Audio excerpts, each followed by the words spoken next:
Class 7, welcome back to my video class once again.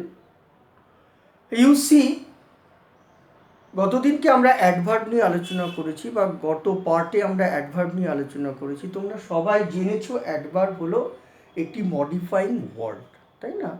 সেন্টেন্সে noun এবং pronoun বাদে সেন্টেন্সের বাকি পার্টগুলোকে মডিফাই করে কে? অ্যাডভার্ব। তারা কি কি? অ্যাডভার্ব কাকে কাকে মডিফাই করে? Adverb modifies adjective, verb, adverb itself, conjunction, preposition, participle, phrase, and even the adverb can modify the whole sentence also. এটা আমরা জেনেছি। তার সঙ্গে আমরা অ্যাডভার্বের ওপরে চার্ট পেপারটা তৈরি করেছিলাম এর আগে। তোমরা দেখো বোর্ডের দিকে তাকালেই বুঝতে পারবে। আমরা সিম্পল অ্যাডভার্বকে আমরা চারটে ভাগে ভাগ করি।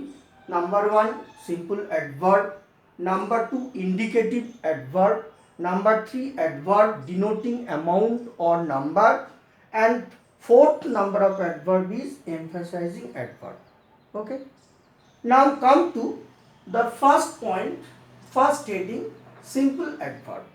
সিম্পল অ্যাডভার্বকে আবার আমরা কতগুলো ভাগে ভাগ করি। ওকে, দেখো এখানে কি কি ভাগ আমি দেখিয়েছি। এখানে আমি দেখিয়েছি সিম্পল অ্যাডভার্বকে আমরা কত ভাগে ভাগ করি। প্রথমে number 1 adverb of manner, adverb of manner, number 2 adverb of time, number 3 adverb of place, number 4 adverb of reason, number 5 adverb of affirmation, number 6 introductory adverb, number 7 sentence adverb, number 8 adverb of frequency, number 9 intensifier, number 10 down toner. ওকে, তাহলে 10টা আমরা simple adverb কিন্তু পেয়েছি। এর মধ্যে তোমাদেরকে আর কি যেগুলো গুরুত্বপূর্ণ যে অ্যাডভার্বগুলো তোমাদের জানতেই হবে সেগুলো হলো adverb of manner, adverb of time, adverb of place, adverb of reason and adverb of frequency. এই অ্যাডভার্বগুলো তোমাদেরকে কিন্তু জানতেই হবে। এটা তোমাদের মানে ইংরেজি ভাষাকে শিখতে গেলে, বুঝতে গেলে তোমাকে কিন্তু এই জিনিসটাকে ভালো করে বুঝতে হবে। তাহলে আমি শুরু করি প্রথম আলোচনা। দেখো আজকের ভিডিওর আলোচনার বিষয়টা হচ্ছে আমরা এই গুরুত্বপূর্ণ সিম্পল অ্যাডভার্বগুলোকে নিয়ে আলোচনা করব। তাহলে আমি প্রথমে চলে আসছি adverb of manner. Adverb of manner কিভাবে আমি বোঝাবো? যেমন ধরো আমি একটা সেন্টেন্স লিখলে বুঝতে পারবে। ধরো আমি বললাম দ্য হর্স রানস ফাস্ট। ওকে, আমি একটা সেন্টেন্স বললাম দ্য হর্স রানস ফাস্ট। ঘোড়াটা দ্রুত দৌড়ায়। ঘোড়াটা কেমন দৌড়ায়? ঘোড়াটা দ্রুত দৌড়ায়। তাহলে ঘোড়ার দৌড়ানোর ধরনটা কেমন? ঘোড়ার দৌড়ানোর ম্যানারটা কেমন? সেটা হচ্ছে ফাস্ট, তাই না? তাহলে how does the horse run? The question যদি আমি এটাকে প্রশ্ন করি, how does the horse run, তাহলে তার উত্তরটা আমরা কি পাচ্ছি? FST, fast. এই ফাস্ট কথাটা পাচ্ছি। Therefore it is called adverb of manner. এইটা কি? সেই জন্য আমরা অ্যাডভার্ব অফ ম্যানার, অর্থাৎ তার ধরন বা ম্যানার মানে আচরণটাকে এখানে বোঝানো হচ্ছে। সুতরাং এই ফাস্ট কথাটার মধ্য দিয়ে আমরা কি করছি? ঘোড়ার দৌড়ানোর ধরনটা আমরা অনুভব করতে পারছি। সুতরাং এটা হলো অ্যাডভার্ব অফ ম্যানার। নেক্সট দেখো আমি আর একটা বাক্য বলি, তাহলে বোঝা যাবে। ধরো আমি বললাম she speak gently. She speak gently, সে ভদ্রভাবে কথা বলে। তাহলে আমি এখানে প্রশ্ন করি, হাউ ডাজ শি স্পিক? সে কেমন ভাবে কথা বলে? How does she speak? তার উত্তরটা হচ্ছে জেন্টলি, GNTLY, জেন্টলি। তাহলে এই জেন্টলি শব্দটার মধ্য দিয়ে দেখো তার ম্যানারটা প্রকাশিত হচ্ছে। তাহলে this is called adverb of manner. কেমন? তাহলে আমি বললাম একটা sentence, he did the sum easily. বললাম he did the sum easily, সে সহজেই অঙ্কটা কষেছিল। তাহলে how how did he do the sum, তার উত্তরটা হচ্ছে he did the sum easily, and therefore easily is called the adverb of manner. বুঝে গেল? এইভাবে আমরা কি করব, অ্যাডভার্ব অফ ম্যানারকে আমরা চিনব, আমরা বুঝবো। কেমন? নেক্সট দেখো চলে আসছি অ্যাডভার্ব অফ টাইমে, অর্থাৎ যে অ্যাডভার্বের মধ্য দিয়ে সময়টাকে আমরা বোঝাবো, সময়টাকে আমরা ডিটারমাইন করব, সময়কে আমরা নির্ণয় করব বা সময়কে আমরা বুঝবো, তাকেই আমরা কিন্তু অ্যাডভার্ব অফ টাইম বলবো। যেমন ধরো আমি বললাম হি কামস হিয়ার ডেইলি, ধরো আমি এটাকে বলছি এবার, হি কামস হিয়ার ডেইলি, সে এখানে প্রতিদিন আসে। তাহলে হি কামস হিয়ার ডেইলি, তাহলে ডেইলি কথাটার মধ্য দিয়ে আমি টাইমকে বোঝাচ্ছি। ঠিক আছে? ধরো আমি বললাম he will return soon, he will return soon, সে শীঘ্রই বা তাড়াতাড়ি কি করবে, ফিরবে। তাহলে সুন শব্দটার মধ্য দিয়ে আমরা কি করছি, অ্যাডভার্ব অফ টাইমটাকে কি করছি, বোঝাচ্ছি। ধরো আমি বললাম কি it is a holiday tomorrow, আমি বললাম it is a holiday tomorrow, it is a holiday tomorrow, তাহলে it is a holiday tomorrow, এই টুমোরো শব্দটার মধ্য দিয়ে আমরা কি বোঝাচ্ছি, অ্যাডভার্ব অফ টাইমটাকে বোঝাচ্ছি। সুতরাং এটা হলো অ্যাডভার্ব অফ টাইম। বুঝে গেল? আর কি বলা যেতে পারে, ধরো আমি বললাম the sun rises at dawn, আমি বললাম the sun rises at dawn, সূর্য ভোরবেলায় উদিত হয়। তাহলে এখানে ড্রন কথাটা DAWN, এই ডন দিয়ে আমরা কি বোঝাচ্ছি, আমরা টাইমটাকে নির্ণয় করছি। তাহলে this is called adverb of time. Okay, next দেখো আমরা বলবো অ্যাডভার্ব অফ প্লেস। আমরা অ্যাডভার্ব অফ প্লেস বোঝাবো কিরকম, ধরো মুছে দিই, ধরো আমি বললাম অ্যাডভার্ব অফ প্লেস বোঝালাম, কিভাবে বোঝাবো দেখো, আমি বললাম he looked up, he looked up, অর্থাৎ সে উপরের দিকে তাকিয়েছিল, হি লুকড আপ। তাহলে এখানে আপটা কি, সে উপরের দিকে তাকিয়েছিল। তাহলে এখানে প্লেস বোঝালে কি হবে, সে উপরের দিকে তাকিয়েছিল। তাহলে হোয়ার ডিড হি লুক, আমি যদি এখানে প্রশ্ন করি যে হোয়ার ডিড হি লুক, সে কোথায় তাকিয়েছিল, তার উত্তরটা হচ্ছে সে ওপরে তাকিয়েছিল, হি লুকড আপ। তাহলে এই আপ কথাটার মধ্য দিয়ে আমি প্লেসকে বোঝাচ্ছি। কেমন? তারপরে ধরো আমি বললাম গো অ্যান্ড সিট দেয়ার, ধরো আমি বললাম গো, যাও এবং সেখানে বসো, গো অ্যান্ড সিট দেয়ার, তাহলে দেয়ার শব্দটা হচ্ছে কি, অ্যাডভার্ব অফ প্লেস। আমি বললাম কাম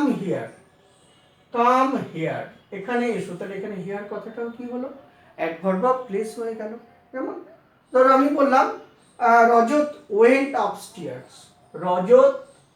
রজত ওয়েন্ট আপস্টেয়ার, তাহলে ওয়েন্ট আপস্টেয়ার্স, তাহলে এই আপস্টেয়ার্স কথাটা, রজত উপরে গেল, তাহলে আপস্টেয়ার্স কথাটা কি হলো, অ্যাডভার্ব অফ প্লেস হয়ে গেল, অ্যাডভার্ব অফ প্লেস হয়ে গেল। বোঝা গেল? আচ্ছা, এরপরে দেখো পরেরটায় চলে আসবো, adverb of reason. Adverb of reason মানে কারণ বোঝাতে হবে তোমাকে। ঠিক আছে? ধরো আমি বললাম হি দেয়ারফর লেফট দ্য জব, আমি বললাম হি দেয়ারফর লেফট দ্য জব, তাহলে এখানে দেয়ারফরটা কি, দেয়ারফরটা হচ্ছে তোমার reason, he therefore left the job. আমি বললাম দেখো কি দ্যাট ইজ ওয়াই আই রিবিউকড হিম, আমরা বলি না দ্যাট ইজ ওয়াই, এই কারণে, দ্যাটস ওয়াই আই রিবিউকড হিম, এর জন্য আমি তাকে তিরস্কার করেছিলাম। ওকে, দ্যাটস ওয়াই আই রিবিউকড হিম। তারপরে আমি বললাম so I left the place, তাহলে so I left the place, তাহলে এখানে সোটা হচ্ছে কি, অ্যাডভার্ব অফ রিজন। তারপরে ধরো আমি বললাম hence he is unable to play, আমি বললাম hence HENC, hence he is unable to play, তাহলে hence he is unable to play, তাহলে এখানে হেন্স কথাটা কি, হেন্স কথাটা হচ্ছে অ্যাডভার্ব অফ রিজন। ওকে, আর কি নেক্সট দেখো পরেরটা হচ্ছে অ্যাডভার্ব অফ ফ্রিকোয়েন্সি। তারপরটা আমি অ্যাডভার্ব অফ ফ্রিকোয়েন্সি আমি বোঝাবো। দেখো অ্যাডভার্ব অফ ফ্রিকোয়েন্সি বলতে দেখো আমরা মাত্রা বোঝাই। মাত্রা কিরকম, ধরো আমি বললাম he often comes to our house, ধরো আমি বললাম আর he often comes to our house, সে প্রায় আমাদের বাড়িতে আসে। এই যে অফেন কথাটার মধ্যে দিয়ে আমি কি করছি, মাত্রা বা ফ্রিকোয়েন্সিটা বোঝাচ্ছি। আবার ধর আমি বললাম হি সেলডম অ্যাটেন্ড ক্লাসেস, সে কদাচিৎ ক্লাস অ্যাটেন্ড করে, তাহলে seldom, CLDOM, seldom attend classes. আমি বললাম he comes twice in a week here, সে সপ্তাহে দুবার এখানে আসে, তাহলে হি কাম টুয়াইস। তাহলে এখানে এই যে শব্দগুলো আমি ব্যবহার করছি অর্থাৎ অফেন, ঠিক আছে, অফেন, সেলডম এবং ধরো টুয়াইস বা ওয়ান্স, এই শব্দগুলোকে দিয়ে আমরা কি করি, অ্যাডভার্ব অফ ফ্রিকোয়েন্সি অর্থাৎ অ্যাডভার্ব অফ ফ্রিকোয়েন্সিকে বোঝাই। তাই জন্য এগুলোকে আমরা কি বলি, these are called adverb of frequency, adverb of frequency আমরা বলি। মনে থাকবে এই পাঁচটা আর কি তোমার ভাগ তোমাদের খুব ভালো করে মনে রাখতে হবে। বুঝে গেল, এই পাঁচটা ভাগ খুব ভালো করে মনে রাখতে হবে। এর সঙ্গে আমি দু একটা উদাহরণ দিয়ে বাকিগুলো বলে দিচ্ছি, একটু শুনে রাখো।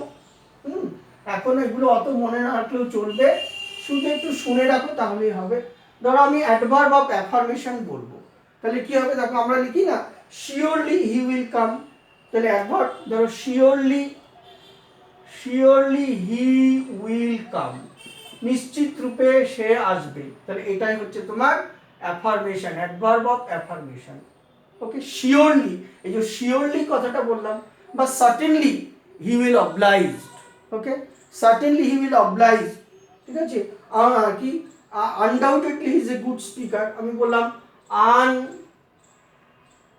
Undoubtedly he is a good speaker, নিঃসন্দেহে একজন ভালো বক্তা, তাহলে এই আনডাউটেডলি এটা হচ্ছে তোমার অ্যাফার্মেশন, ঠিক আছে।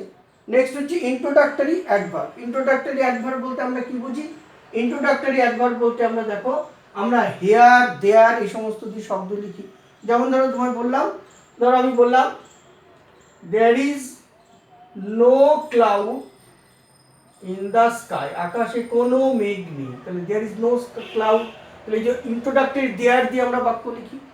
দেয়ার is a garden in front of our school, আমাদের স্কুলের সামনে একটি বাগান আছে, ধরো তুমি বললে।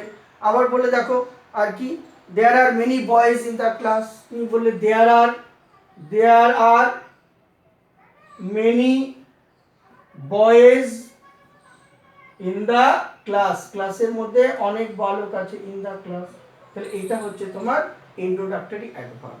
অথবা হিয়ার দিয়ে বললে here is an instance of the force of gravitation, ঠিক আছে, here are some coins, here are some rupees, ঠিক আছে, এরকম বাক্যগুলোকে আমরা কি করি, হ্যাঁ, হিয়ার আর সাম কয়েন্স, এই যে হেয়ার শব্দটা এখানে ইউজ করলাম, তাহলে হেয়ার দেয়ার এগুলোর মধ্য দিয়ে আমরা ইন্ট্রোডাক্টরি সেন্টেন্স আমরা লিখি। বুঝে গেল। নেক্সট হচ্ছে দেখো পরেরটা, আমরা পরেরটায় চলে আসবো, অর্থাৎ সেন্টেন্স অ্যাডভার্ব। সেন্টেন্স অ্যাডভার্ব কি, যখন আমরা একটা পূর্ণ বাক্যকে যখন কি করবে একটা মাত্র অ্যাডভার্ব কি করবে, ডমিনেট করবে, বা একটা পূর্ণ বাক্যকে নিয়ন্ত্রণ করবে যখন কোন একটা অ্যাডভার্ব, তখন তাকে আমরা কি বলি, সেন্টেন্স অ্যাডভার্ব বলি। কি বলি, সেন্টেন্স অ্যাডভার্ব বলি। ধরো বললাম, হ্যাঁ, probably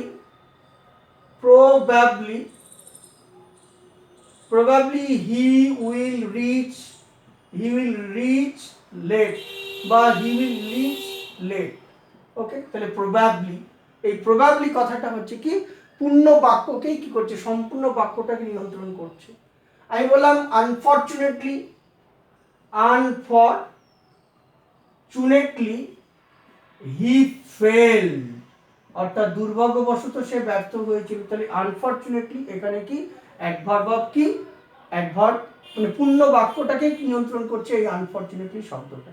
তাই এখানে কি বলি, এই সেন্টেন্সকে তখন এইগুলোকে আমরা তখন সেন্টেন্স অ্যাডভার্ব বলবো। ঠিক আছে, এরকম ভাবে দেখো আমরা বলি হ্যাঁ হোপফুলি, হ্যাঁ তারপরে আনফরচুনেটলি, এভিডিয়েন্টলি, লাকিলি, অ্যাপারেন্টলি, এই সমস্ত শব্দ দিয়ে আমরা কি করি, পূর্ণ মানে পাওয়ার কি এই সমস্ত শব্দগুলোকে অ্যাডভার্ব হিসাবে বাক্যে ব্যবহার করি। ওকে, এছাড়াও রয়েছে কি ইন্টেন্সিফায়ার আর ডাউন টোনার। তাহলে ইন্টেন্সিফায়ার ডাউন টোনার কি সেটা আমি একটুখানি বলে দিই, তোমাদের শুনে নাও। ইন্টেন্সিফায়ার কি, ইন্টেন্সিফায়ার যেমন ধরো আমি বললাম যে আমি নিশ্চয়ই কাজটি করব, তাহলে কি হবে, I shall certainly do the work. ধরো আমি বললাম আই শ্যাল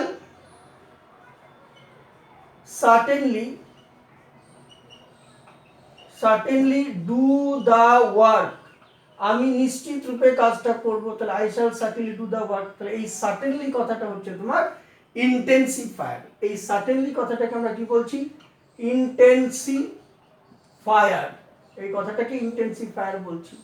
কেমন, তাহলে আমি বললাম he definitely will go to Delhi. ঠিক আছে, he definitely will go to Delhi. Okay, এই শব্দটা হচ্ছে ডেফিনেটলি, এখানে হচ্ছে ইন্টেন্সিফায়ার। ঠিক আছে, এইভাবে আমরা বলি indeed you are but a novice. ঠিক আছে, I really don't know the matter, আমরা বলি না I really don't know the matter, আমি সত্যি বিষয়টা জানি না, I really don't know the matter. তাহলে দেখো এই রিয়েলি শব্দটা হচ্ছে কি ইন্টেন্সিফায়ার। আর একটা হচ্ছে ডাউন টোনার। ডাউন টোনার কেমন, কিরকম, কিছু কিছু অ্যাডভার্ব আছে যা দিয়ে আমরা ডাউন টোনার এর আর কি ব্যবহারটা দেখাই, সেটা কিরকম, যেমন ধরো আমরা বলি ডাউন টোনার, যেমন ধরো আমি বললাম যে সেই কাজটি প্রায় শেষ করেছে, তাহলে কি হবে, he has nearly finish the work. তাহলে he has nearly finished the work। তাহলে he has nearly finish the work, এই নিয়ারলি শব্দটা হচ্ছে তোমার ডাউন টোনার। আবার বললাম হি হার্ডলি লাভস, আমি বললাম হি হার্ডলি, HARDLY, হি হার্ডলি লাভস মানে সে হাসেই না, অর্থাৎ হার্ডলি কথাটা হচ্ছে নেগেটিভ অর্থে আমরা ব্যবহার করি, সে হাসেই না, তাহলে হি হার্ডলি লাভস। তাহলে এই হার্ডলিটা হচ্ছে তোমার ডাউন টোনার, তাই না? তাহলে এখানে হার্ডলিটা ডাউন টোনার, নিয়ারলিটা ডাউন টোনার। আর কি হতে পারে, ইউ আর রাদার টায়ার্ড, ধরো আমি বললাম you are rather, rather tired, তাহলে এখানে রাদার শব্দটা রাদার, এটা হচ্ছে একটা ডাউন টোনার। কেমন, ধরো আমি বললাম কি যে দোজ রুমস আর ফার্নিশড কি বেয়ারলি, তাহলে কি হবে, অথবা বললাম